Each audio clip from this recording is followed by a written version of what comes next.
iets rekkertje, dan... En hoe krijg je dat in een plaatje?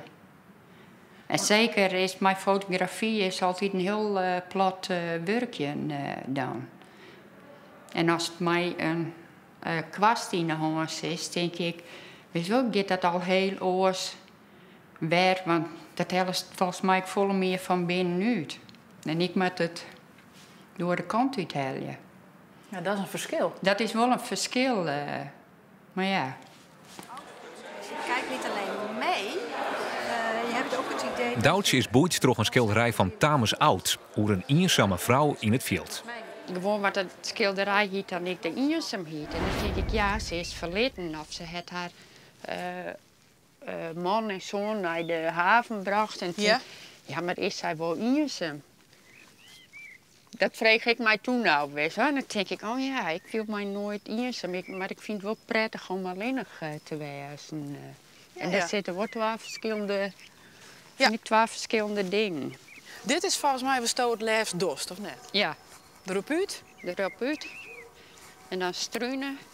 Maar dan zie je bijvoorbeeld dit?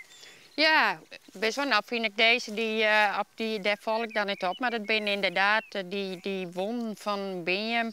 En hoe die aderen daarin, of deze dingetjes. En hoe de kleuren die daarin ontstaan.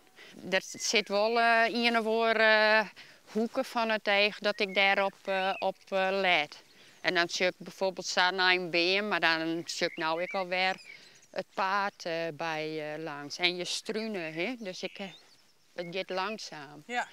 Dan laat ik mijn blik gaan. En... Maar was het dan ook op de foto vastlezen?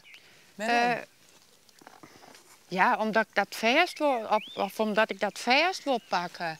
En dan denk ik, ja, best wel fatuus of gewoon, ja, dat weet ik eigenlijk ook niet. Dat doe ik gewoon. Ja, dat vind ik dan leuk. Ja, daar word ik blij van. Weet je. Dan denk ik, oh, wat leuk. Hier, de light was een kunstwerkje hier voor me. Zo viel het echt. Ja. Dus kunstwerkjes in de natuur. Ja. Dat zijn kunstwerkjes die dan maken we zonder mensenhanden. Ja, dat boeit mij.